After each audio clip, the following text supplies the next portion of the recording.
ජලජ පරිසරයේ ජීවත් වෙන සර්ප විශේෂයක්. ඉතින් අපි හැම කෙනාම දිය බරියා දිය නයා කිව්වට මෙයාට දිය වර්ණකයා කියලා කියනවා.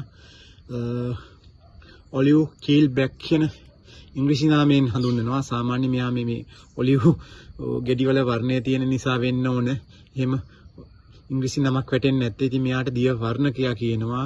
කඩොලා කියනවා. කඩොල් බරියා කියලා කියනවා. ඉතින් මේ නිවසක ඉඳලා තමයි මෙයා මට ලැබුණේ. ඉතින් මෙයා පැහැදිලිව අඳුර ගන්න බැරි හින්දා දැනුම් දීමක් කරා මේ වගේ කෙනෙක් ඉන්නවා කියලා. ඉතින් එයාට හානියක් කරලා තිබුණෙත් නෑ. සපත්තු රාක්ෂකයට තමයි හිටියේ. ඉතින් මෙයා ජලීය පරිසරයේ ජීවත් වෙන අපේ රටේ තවත් සර්ප විශේෂයක්. ඉතින් මෙයා නිර්විෂ කාණ්ඩයට අයිති අහිංසක සර්පයෙක්. ඉතින් මෙයා මේ ගැරන්ඩියයි මෙයයි පොඩ්ඩක් කට්ටිය පටලවාගෙන ඉන්නවා. දිය බරියා, දිය නයා ඔය විදිහට. ඉතින් මෙයා පැහැදිලිව වෙන් කරලා හඳුනා ගන්න පුළුවන්. මේ සාමාන්‍ය ඉසේ ඉඳන් ශරීරයේ පහළ කොටසට යනකම් කළු ඉරි දෙකක් තියෙනවා. ඒ වගේම රතු මිශ්‍ර ඉරකුත් තියෙනවා. ඒත් එක්ක මෙයා පැහැදිලිව අඳුර ගන්න පුළුවන් සර්ප විශේෂයක්. ඉතින් එහෙම ආක්‍රමණිකශීලී ස්වභාවයක් නැහැ. බොහෝ දුරට මෙයා අපිට දෂ්ටනයක් කරන්නේ නැහැ. ඉතින් මේ ජලජ පරිසරවල ජීවත් වෙන සර්ප විශේෂ බොහෝ දෙනෙක්ගේ හිස සාමාන්‍ය හිසේ ඉහළ කොටසට වෙන්න තමයි යාගේ S2 පිහිටලා තියෙන්නේ. ඒක පැහැදිලිව අඳුර ගන්න පුළුවන්. මෙයා සාමාන්‍ය මේ ගැඩවිලකකුවේ වගේ ස්වභාවයෙන් ටිකක් පොඩ්ඩක් ලිස්සන ගතියක් තියෙනවා.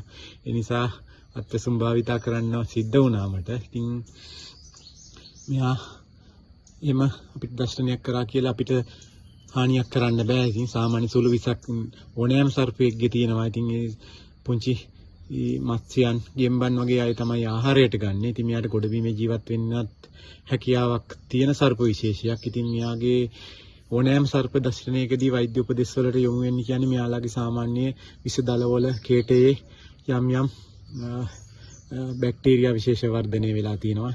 ඒවත් එක්ක අපිට දර්ශනයක් සිද්ධ කරොත් දර්ශනය කරපු ස්ථානයේ හෝ සාමාන්‍ය හානියක් වෙන්න පුළුවන්. සාමාන්‍ය ඕනෑම සර්පයෙක් දෂ්ට කර පිටගැස්මට එන්නතක් ලබා ගන්න ඕනේ. ඉතින් මෙයා බොහොම අහිංසක සර්ප විශේෂයක්.